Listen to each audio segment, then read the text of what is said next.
4 masked men, He's the perfect scene. one ladder, तुमसे मिलके बहुत मजा आएगा, Mr. A. 7 minutes, I think we'll have fun. and the priceless crown jewel belonging to Napoleon family gone.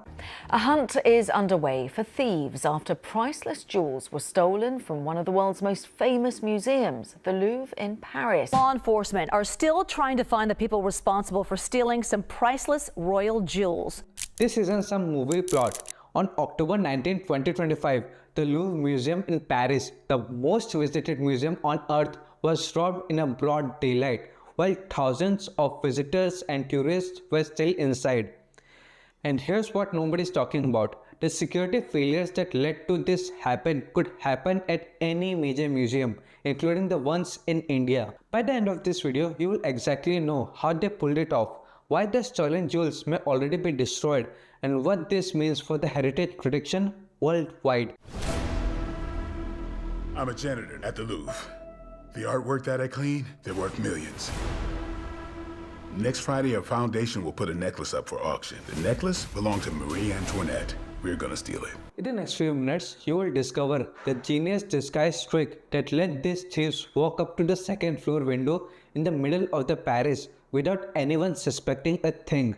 Why experts are saying that there is a less than 2% chance these priceless jewels will ever be recovered, even if the thieves get caught. And the one security blind spot that every major museum has, including ones you'll probably visited in India. Stick around because the last point is something security experts are scrambling to fix right now. Before we move any forward, here is a shout out to Nothing Marketing. Do you know what is a basic reason why your digital marketing efforts are not getting the results that you want? Vertical hierarchy, meaning when you get onboarded to any agency, a manager talks to you and then he passes you to his subordinate and he passes you to his subordinate and the chain goes on. This is what we call a vertical hierarchy. And this is a very strict hierarchy that has been followed in all digital marketing agencies of the world. We are here to break that chain. When you get onboarded to our Nothing Marketing, you get the person who will be handling your A to Z everything by this one person, and there will be no hierarchy, meaning that one person will be responsible for each and everything of your digital marketing initiative or digital marketing campaign.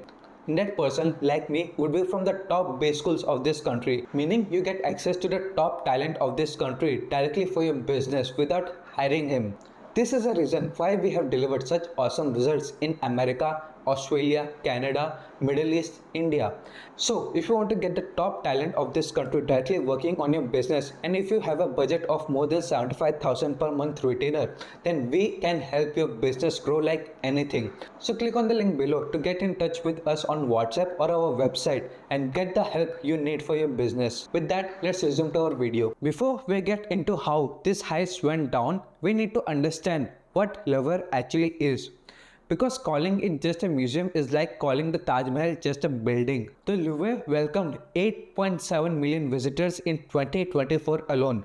That's roughly 30,000 people every single day walking through its door to see everything from the Mona Lisa to ancient Egyptian artifacts to, yes, the French crown jewels. We are talking about a complex of the size of the 10 football fields with multiple entry points, thousands of artworks, and security system that cost millions just to maintain. Now here is the thing.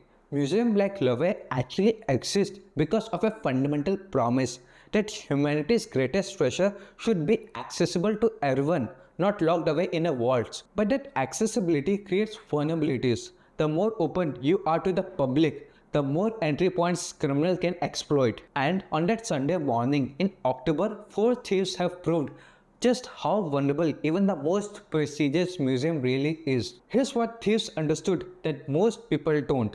The best disguise isn't invisibility, it's looking like that you belong. At 9:30 AM, just 30 minutes after the museum opened, a truck with a mechanical ladder called monte-meuble in French pulled up in the southern eastern corner of a Louvre. In Paris, these trucks are almost everywhere. Movers use them to haul furniture into apartment windows because old Persian buildings don't have elevators. So, when 4 men in a bright yellow safety vest stepped out and extended the ladder to second floor window, nobody noticed it twice. This is a psychological genius. High visibility clothing doesn't make you less suspicious, but it makes you invisible because our brains filter out construction workers as a background noise. They literally disguise themselves as a thing people are trained to ignore. Within minutes, they have reached the window of the Apollo Gallery, a 17th century hall covered in gold leaf and paintings, where France keeps its crown jewels on display.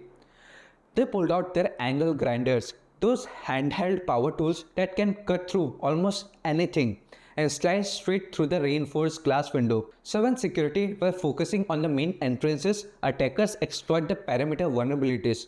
The thieves never went through ticket gates, metal detectors, and back checks. They created their own entrances. But still, how do you steal from high security display cases in a room full of alarms? The moment they cut through that window, every alarm in the gallery started screaming. You think that would be game over, right? But here's where the second layer of brilliance kicks in.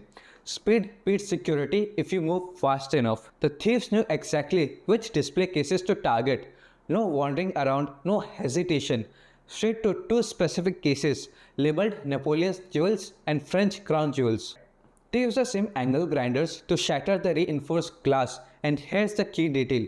They grabbed only the most valuable, historical significant pieces. French crown jewels including tiaras, necklace and earrings in a museum setting. So what they took? An emerald necklace with 32 emeralds and over 1000 diamonds that Napoleon gave his wife in 1810. A pearl and diamond tiara with 212 pearls and nearly 2000 diamonds belonging to Empress. A sapphire set with 24 Sion sapphires and 1083 diamonds worn by French queens, and multiple other pieces, each containing hundreds or thousands of precious stones. Moving on, the museum guards arrived within minutes, but the thieves threatened them with the power tools. Now put yourself in those guards' shoes.